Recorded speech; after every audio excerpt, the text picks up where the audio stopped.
I'm Teresa. And I'm Callista, and this is Terrifyingly Typical True Crime. This is our fourth episode in our series regarding religious leaders who kill family members. This is our third episode centered in Texas, which we have mentioned previously is smack dab in the middle of the Bible Belt. According to the Pew Research Center, 67% of Texans identify as Christian. Houston, where this case takes place, has the distinction of having the most megachurches of any other city and is the megachurch capital of the US, which has me thinking I want to give Houston a wide berth. Definitely. Houston is also the Texas city with the most Baptist churches, which is where the pastor at the center of this case ministered to his flock. Though this pastor didn't pull the trigger, he was the instigator in all the things that will transpire. Shortly before 11 p.m. on May 18th, 2010, the Harris County Sheriff's Office dispatched deputies and paramedics to a home in the 5th Ward following a panicked 911 call. The man on the phone told the dispatcher, "Someone shot my wife." When officers arrived, they found Pastor Tracy Burleson leaning across his wife, Paulette, who was lying motionless in the driveway. There was so much blood coming from Paulette's head wound that paramedics declared her dead at the scene. The back of her head was split from what appeared to be a gunshot wound at close range. Deputies surmised that someone came up behind Paulette while she was sitting in her driveway, caught her unaware, and fired one shot into the back of her head. Tracy immediately started explaining to the officers what he had been doing just prior to his wife's death. He said he had left his wife sitting in the driveway to go to the store and pick up some snacks around 10 p.m. And if you're like us, you're probably thinking, who goes to the store to get snacks at 10 p.m.? I mean, I know if I'm in my house at 10 p.m., I'm likely in pajamas and would only leave for a medical emergency, which, is a little glimpse into my exciting life. I mean, I'm boring and rigid as hell unless it's an emergency or planned in advance. I'm not spontaneously leaving my house during the day or night. I mean, being a planner isn't a bad thing. This is true. Despite Tracy's odd alibi, a clear motive wasn't immediately obvious. Who would want to murder 56-year-old Paulette, the wife of a Baptist preacher?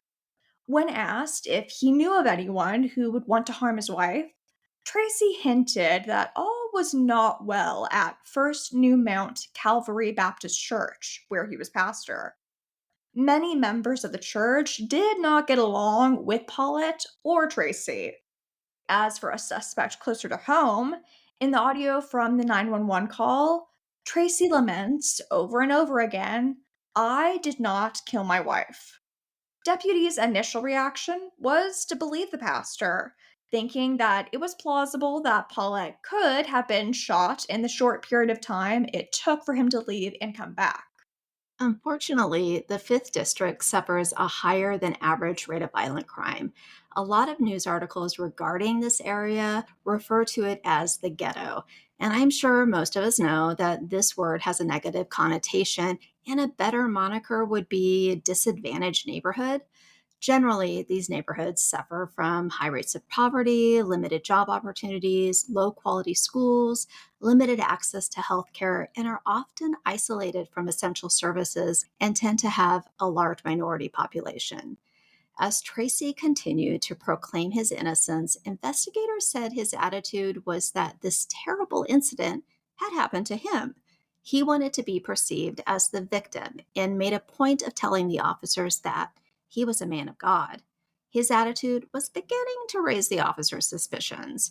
Watching the video, it is clear that Tracy's first goal is to drill home that he did not shoot his wife, and the second goal seems to be that he is a righteous man and this tragic accident has happened again to him, Anything but wanting to find the culprit, it seems like.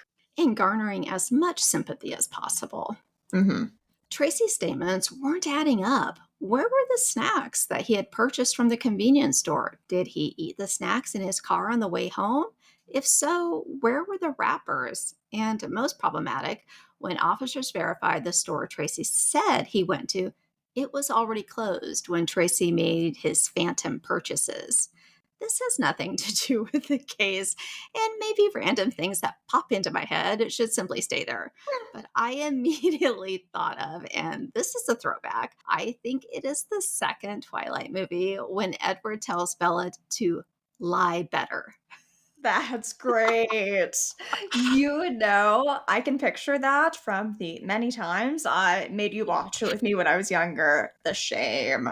I mean, it's nostalgic. Not great cinema, but that's okay. Yeah. Uh, I feel like maybe verifying if the store you said you went to was actually open. And of course, where are the snacks? We probably say this in every episode, but people who plan, hire, or carry out the murder seem to suffer from an inflated sense of self and that they are smarter than the investigators and won't get caught. And as always, thank God for dumb criminals. So, very, very true. Tracy was put in the back of the police cruiser so that investigators could look around the scene without his interference. While Tracy sat in the police cruiser with his hands bagged to preserve any evidence, the police noticed a shell casing near Tracy's car that would only be there if the car was parked in that exact location when the shooting took place. They also noted blood on the front grille of the car, further indicating that the car had been at the home when Paulette had been shot. But although investigators tested Tracy's hands, they were negative for GSR or gunshot residue. Tracy amended his story by admitting to officers that he and Paulette had gotten into a fight, and he had left to get snacks to allow them time to cool off. Even though Tracy was then allowed to leave his home while detectives continued the arduous task of investigating the crime scene, detectives were skeptical of Tracy's weak story, and he was named as a person of interest the next day. Authorities soon learned that Ron Carter, who lived 2 doors down from the Burlesons, did hear Paulette and Tracy arguing the night of May 18th. Ron returned home from work around 8:30 p.m.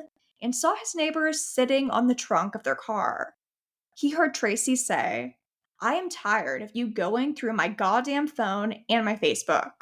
He didn't hear Paulette's response, but said he was used to hearing them arguing every day. 2 hours later, Tanya McGibbony was in her driveway around the corner when she heard the single gunshot. She said she thought, "This isn't the 4th of July." I also would have assumed it was a firework. But 30 minutes later, another neighbor told her that Paula was dead. Yeah, and that would be my reaction also. Let's find out who Tracy and Paulette Burleson were and what could have led to her cold blooded murder. Tracy and Paulette were prominent members of their community. Tracy was the pastor of one of the oldest churches in Houston. It's a mouthful. First New Mount Calvary Baptist Church.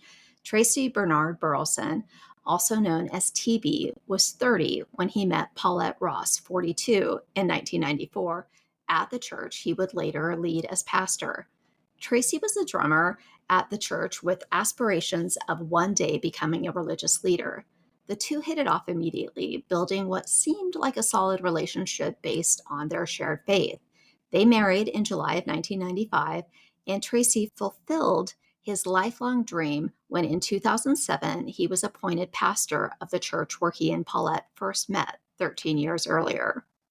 The couple settled into running the congregation and raising their sons. William Fuller, Tracy's son from his first marriage, had lived with his mom until he was 12 when he decided he wanted to move in with Tracy and Paulette. Tracy and Paulette also had two adopted foster children, and there's only passing mention of the adopted sons. I'm not sure of their ages at the time of Paulette's death or where they are now, though we certainly hope that they are living full lives out of the public eye. Of course, and that they have received therapy. Yeah, definitely. Unfortunately, married bliss was short lived. Cracks in the Burlesons' home life started soon after they were married. The couple were known for their tempers. Police had been called to the house when Tracy tried to assault Paulette with a baseball bat. They were also charged with 3 counts of child abuse, including beating their sons. Paulette pled guilty to a charge of injury to a child in 1997. And then in 2005, she and Tracy were arrested but not indicted for the same charge. And a year later, the couple was arrested again. Tracy's case was dismissed, and Paulette received 3 years probation and was required to take parenting classes. Given these, to put it lightly, problems, we assume no background or deep dive into Tracy's suitability for a leadership role at the church was done. Soon after Tracy became a pastor in 2007, churchgoers realized there were issues in Tracy and Paulette's marriage. There were whispered conversations about child abuse and infidelity. Members of the church said Paulette came across as unfriendly and never really connected with the congregation. She simply liked being married to the pastor and seemed to relish the perceived status she thought came with the role. Congregants believe the pastor and his wife were more interested in money than anything to do with God or the church. And members suspected them of misappropriating church funds for personal gain. When the church qualified for relief aid from the Federal Emergency Management Agency after Hurricane Ike tore through the Fifth Ward in 2008, the money was supposed to go to help repair the roof of the sanctuary. But parishioners believed that because the roof had not been repaired and Tracy and Paulette suddenly had new cars, the aid money was instead used as a personal windfall. Tracy also took a firm stance on members of the church consistently tithing. This is not a requirement of a church member, though it is often heavily encouraged. It's not like a club where you have to pay dues to remain a member. However, Tracy wanted to ensure every member of his congregation paid their tithe, which is usually 10% of a member's income. If they fell behind, he would send a strongly worded letter admonishing them and telling them if they wanted to continue to be a member of the church, they needed to pay up. I mean, it's another example of why organized religion is just not for me. Yeah, not loving that he's trying to berate them into giving up their hard earned money. The murmurs regarding Tracy's frequent infidelities became louder. It was an open secret that Tracy was having an affair with Tyrone Pollard Palmer, his son William's caregiver. Nurse Tyrone had been in William's life since he was diagnosed with sickle cell anemia at 17. The two became friends, and he would bring her to his father's church for Sunday service. Within months of meeting, Tracy charmed his way into Tyone's life, and they started an affair. As you would, Paulette had grown tired of her husband's extramarital affairs because, unfortunately, Tyone was just one of several women he had been cheating with. The final straw came when Paulette found Tracy and one of the church's choir members having sex in his church office. I get it's a convenient location, but does God approve of you fornicating in his house? I mean, pretty sure that's a hell no, especially with someone other than your spouse. Yeah. Paulette didn't approve of this either because she packed up her belongings and moved into an apartment. Frustrated parishioners became aware of Tracy and the choir member and asked church officials to have Tracy removed as pastor of the 93-year-old church. Members of the church weren't messing around. They filed a 37-page complaint in March 2009. Good on them. Yeah. Some of the allegations included financial mismanagement, extramarital affairs between Tracy and several church members, and church leadership disregarding church bylaws. Church membership had plunged by 2/3 during Tracy's tenure at the helm of Calvary Baptist. 6 days before Paulette's murder on May 12, 2010, around 2:30 a.m., firefighters arrived to find First New Mount Calvary Baptist Church engulfed in flames. 3/4 of the roof caved in as firefighters battled flames, leaving only the sanctuary partially intact. Firefighters reported the historic church was a total loss. Arson investigators were called to the scene, but the cause of the fire was undetermined. That's not suspicious. Just a wee bit. On May 16th, just days after the fire, Tracy delivered an impassioned speech to news cameras in the parking lot of the church, asking the city for help. We do need drums. We need keyboards. We need whatever, he said. Paulette added, God wants us to keep our focus on him.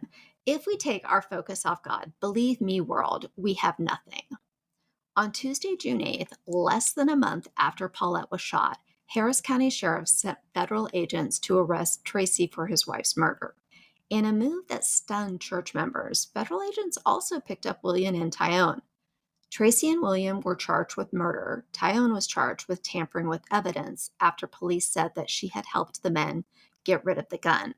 Tracy, Tyone, and William all appeared separately before a judge for probable cause hearings. Tyone was free after paying a $50,000 bond. Tracy and William were being held without bail. It turned out that about a week into their investigation, detectives had caught a huge break. A woman had called the Crime Stoppers hotline and told police that William confided in her sister that he had shot Paulette. The anonymous caller also said he alluded to the murder on Facebook, posting a note that read, "Everything's going to be okay now." This confidant was Harris County's best chance at obtaining a confession from William. However, investigators had barely scratched the surface of this torrid tale. Detectives managed to track down the confidant using a social networking site, and she agreed to participate in a recorded call about what had happened the night of the murder. And over the phone, William confessed that his father hired him to kill his stepmother for a small portion of her $60,000 life insurance policy. In return, Tracy promised his son a mere $2,000 to shoot his wife. After the recorded call, police questioned William. During their interrogation, William admitted to shooting and killing his stepmother in a murder for hire plot instigated and planned by his father. Tracy, a righteous man of God, denied any such plan. After police took William's taped confession to the district attorney's office and filed charges against the defendants, William decided to make a formal statement admitting to everything, including pulling the trigger.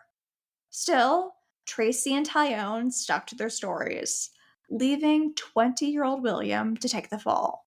Of course they fucking did.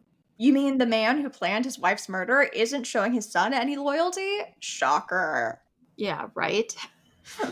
Detectives were initially surprised by Tyone's connection to the murder plot. An eagle-eyed neighbor had called police after Paulette's murder, saying they saw what they thought was a suspicious black SUV parked behind the Burleson home around the time of the murder. Tyone, the driver of this black SUV, said she was simply being a concerned friend, picking up William after he called her and told her what he had done and that he needed a ride. The truth was a bit more tangled. As church members already knew, Tracy and Tyone had been having an affair for months and were already engaged. Which, I mean, I guess is a great example of putting the cart before the horse. I mean, if they knew they would soon be murdering his current wife, I would imagine that in their minds, it's all a done deal. That's true. Tracy, with occasional input from Tyone, had been pressuring William to kill Paulette for months. As we've already mentioned, Tracy and Paulette had both been charged with child abuse. In addition to being abusive, they were also okay with stealing. They took the government funds that were intended for William due to his sickle cell anemia. You may be thinking that they did this to make sure that he was adequately cared for, but that wasn't the case. They simply intercepted the check and spent it. They continued to do this after he turned 18. Being morally bankrupt, Tracy liked to brag to William about his numerous affairs and continually told his son that he hated Paulette and wished that he could break free from her. He even eloquently said, "Man, sometimes I wish she would die, but she doesn't even get sick." So, top notch parenting and decent human behavior all around then. Yeah, of course. Tracy ramped up his pressure in the beginning of 2009. He first tried pleading, then escalated to physical abuse, and then said he would give him some of Paulette's life insurance money. Tracy went on to say that he couldn't just leave Paulette because he had been through too much with her, and he refused to leave without her insurance money. Thankfully, William was not living with Tracy and Paulette at this time and was able to leave their house. The goading didn't let up, though. Tracy would plead with William to kill Paulette, and when he didn't readily agree, he would say, "Well, you're not my son." William said some days Tracy would get mad that he hadn't, again, readily agreed immediately to shoot Paulette, and that he would hit him and then would come to him later crying, saying he just wanted Paulette gone. He even told him that Tyone would give William her car and again promised money.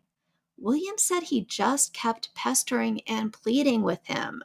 It just sounds relentless. I mean, it really does. The manipulation a father is putting on his son is just, it's cruel and messed up.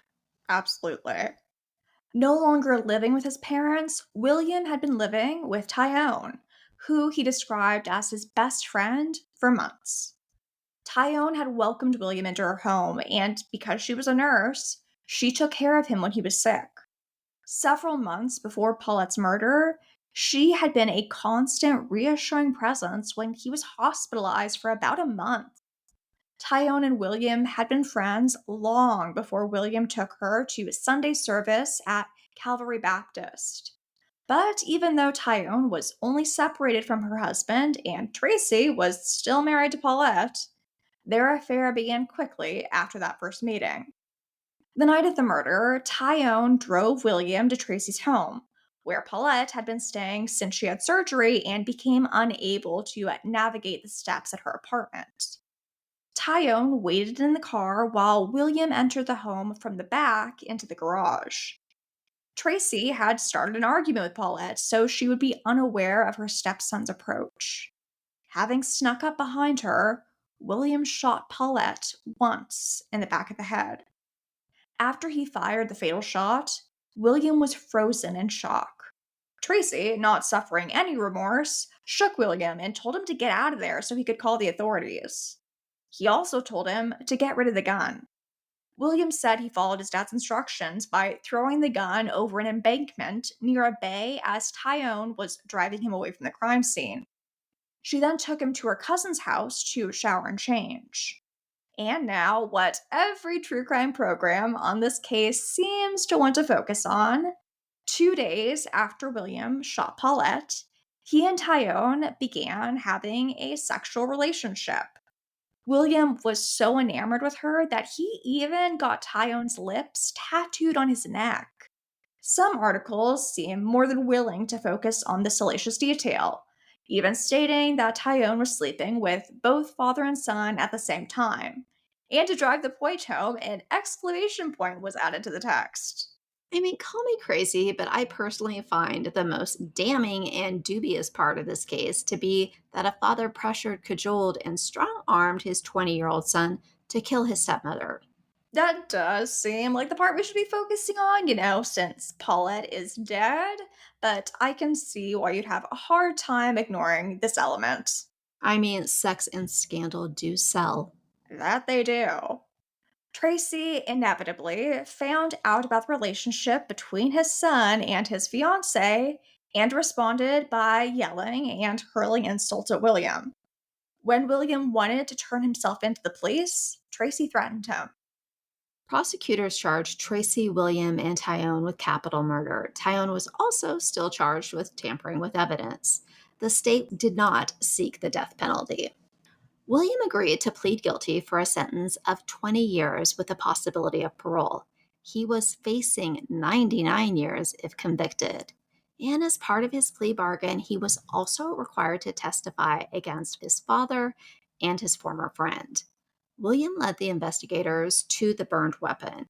He had said earlier that he threw the gun out of the moving vehicle, but that was untrue, and it's not really indicated why he lied about the gun when first questioned. William had committed the murder because, again, he was cajoled, beaten, and finally bribed by his father. Authorities believed he was a pawn and was continually manipulated by his father. It's like I need to come up with more words for manipulation and pressure because it's relentless. Yeah. He had carried out the murder because Tracy and Tyone wanted him to do it. The prosecutor said the lighter sentence was the right result. It is tragic what happened with him, to him, and by him, said Assistant Harris County District Attorney Carrie Allen. He was abused, he was manipulated, and he committed an atrocious act. Authorities said he was apologetic and remorseful and accepted responsibility for the shooting. Tracy's trial was up first. The defense came out swinging, insinuating that the murder for hire plot was all a ruse, and William was planning to frame his father so that he could be with Tyone. He was jealous of the relationship between his father and Tyone and wanted his father out of the picture. They further argued that there was no evidence that Tracy offered to pay William to kill Paulette, and the only evidence was the word of the killer. Tracy said, I would never tell my son to do anything like that. I didn't pay my son. I didn't have money to pay my son. Sure, he does. He has the government funds intended for William's sickle cell anemia. I mean, and the life insurance he is sure he is going to get, but, he isn't going to admit that. Yeah. The defense argued that William could no longer withstand the abuse he suffered at the hands of Tracy and Paulette, even though he no longer lived with them. William testified that they physically and verbally abused him after he came to live with them when he was 12. His father repeatedly asked him to kill his wife, and when William refused, he'd hit him. His stepmother mocked him for being sick and helped cheat him out of money that was rightfully his. The couple also stole the $5,000 stipend William was entitled to each semester from Texas Southern University, along with his government disability payments. William testified that Tracy changed tactics by bribing him, perhaps with stolen money, with $2,000 to shoot Paulette. The defense attempted to portray William as an angry young man who had been abused by his stepmother and wanted to kill her. They argued that the plan was all his and his father had nothing to do with it. In reality, William admitted that after months of coercion, in December 2009, he agreed to kill Paulette. After suggesting that William was the one that planned the murder and was trying to frame Tracy so he could be with Tyone, to make sure they covered all possibilities, the defense attorney suggested that it could have also been Tyone who orchestrated the shooting to get Paulette out of the picture so that she and Tracy could marry.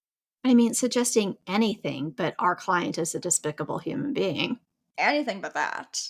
And because it is always easiest to blame a woman, the defense said that Tyone had been manipulating both father and son. When police arrested Tracy, he admitted to the affair with Tyone, but said he had nothing to do with the murder plot. However, proving that investigators are smarter than criminals, his cell phone records showed that he was at his home at the time of the murder.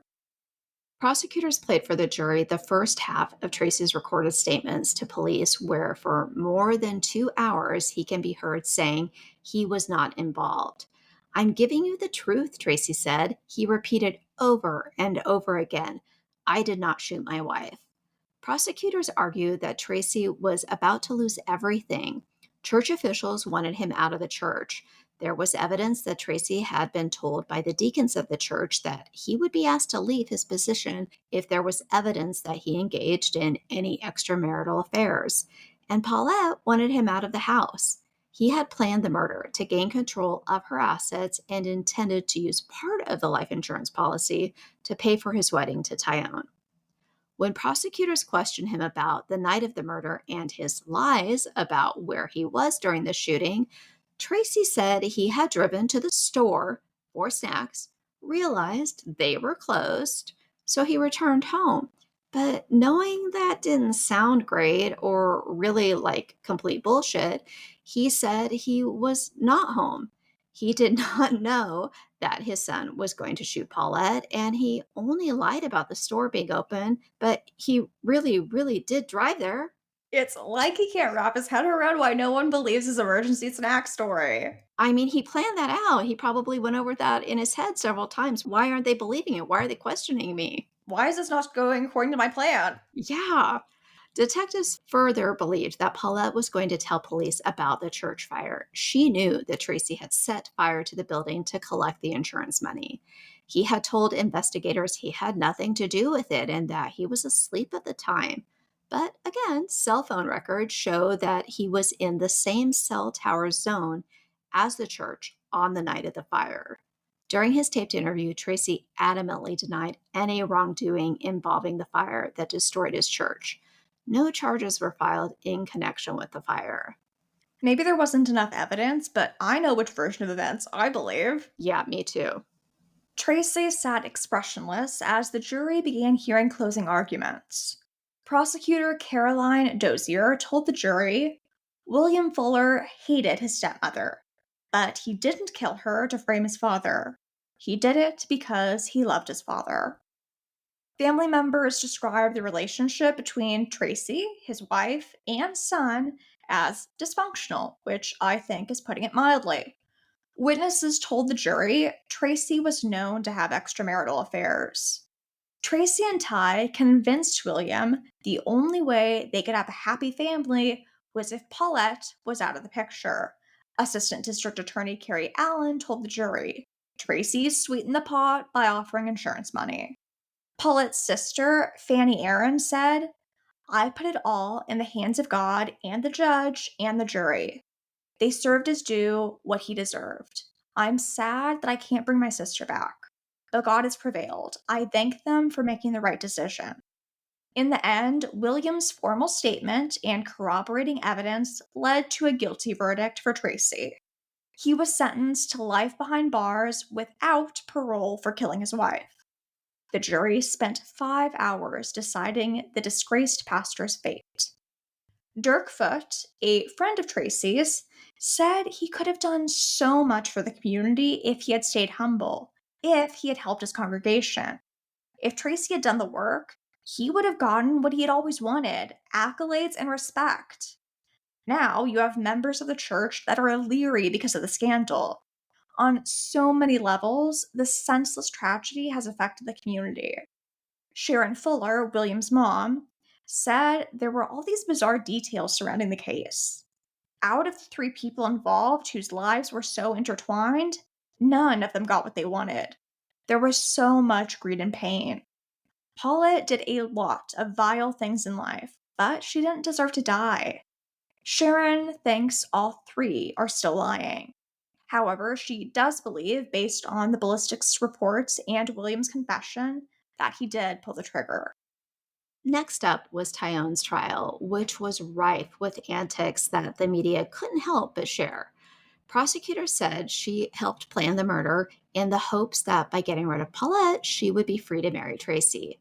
Tracy had told Tyone he was divorcing Paulette, but as time ticked away, it became clear that Paulette was not willing to get a divorce due to her religious beliefs. And let's just pause and wonder about the mindset of someone who doesn't want the blemish of divorce hanging over them, but being convicted of child abuse and stealing from the church is okay?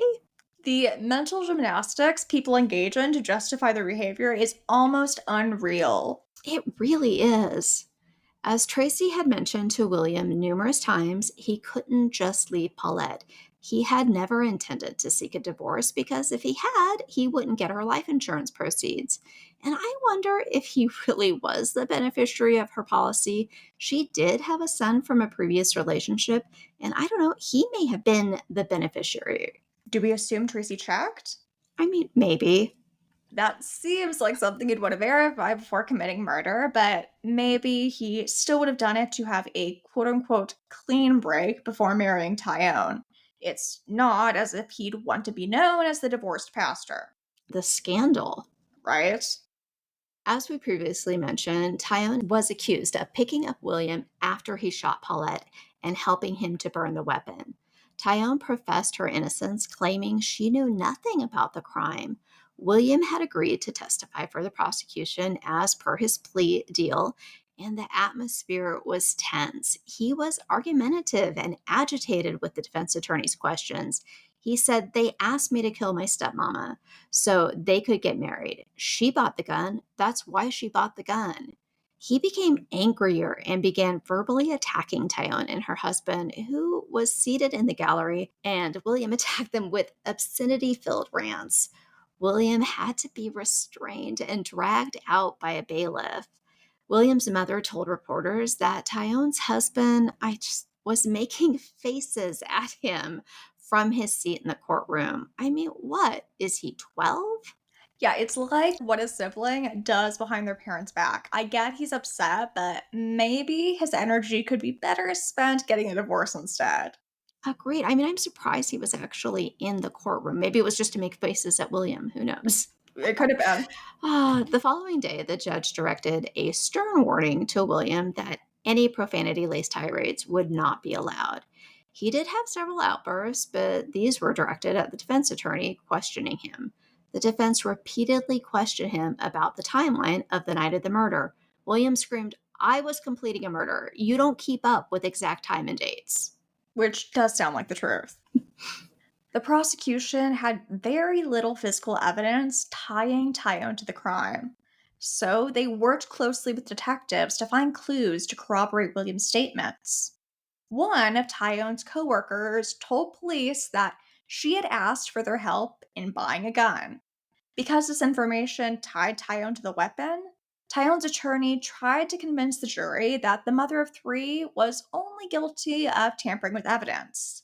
But the jury found her guilty of murder as well. Defense attorney Anthony also said, "I think it was apparent from the evidence that she gravitates towards men she doesn't need to be with. She needs to learn to be an independent person." Wow. So either it's not her fault because she is a weak willed woman who is easily manipulated by the wrong men, or she should make better choices. It's an inappropriate take.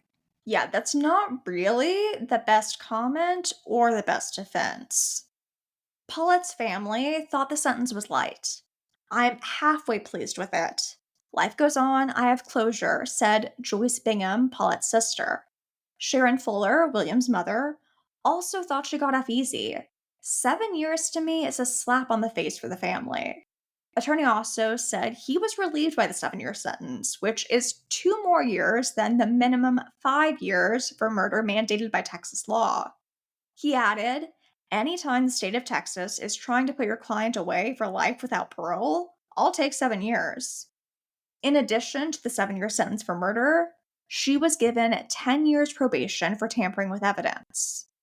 Back to Tracy. He did appeal the verdict, but Chief Justice Sherry Raddick of the 185th District Court of Harris County affirmed the trial judge's verdict. Tracy is serving his sentence at the Texas Department of Criminal Justice Ellis Unit in Huntsville. He is not eligible for parole, which we love for him. William is serving his sentence at the TD-CJ Ferguson Unit in Midway. He is eligible for parole on June 7th, 2030. Tyone completed her prison term and has been released. Tracy seemed to epitomize four of the seven deadly sins: pride, greed, lust, and envy. Ending one life and ruining his and two others. I just have to say, I feel for William. He shot and killed his stepmom, which is, of course, wrong. I know we shouldn't talk badly about the victim, but as William's mom said, she was vile. Tracy abused and relentlessly pressured his impressionable son to do his dirty work. And I truly hope Tracy has a shit time in prison. And I hope when William is either paroled or serves his sentence and is released, he has no contact with Tracy and his life has, I don't know, some positivity in it. Yeah, I'm not saying it was okay for him to kill Paulette. As much as I might want to, I don't think we can go around killing horrible humans no matter what. But I am saying that I blame Tracy and feel bad for William and hope, like you, he gets on a better path. And ideally, Tyone will never agree to help commit murder again. Yeah, definitely. Next week, we'll be continuing our series on religious leaders who kill family members, where we discuss the case of Rabbi Fred Newlander. All the sources we use for this episode are in the show notes below. If you would like to suggest a case or theme for us to discuss, feel free to email us at terrifyinglytypicalpodcast@gmail.com. You can also follow us at Terrifyingly Typical Podcast on Instagram and at Terrifyingly Typical Pod on TikTok. Leave us a comment below to let us know what you thought of the case. We'd love to hear your opinions. See you next week.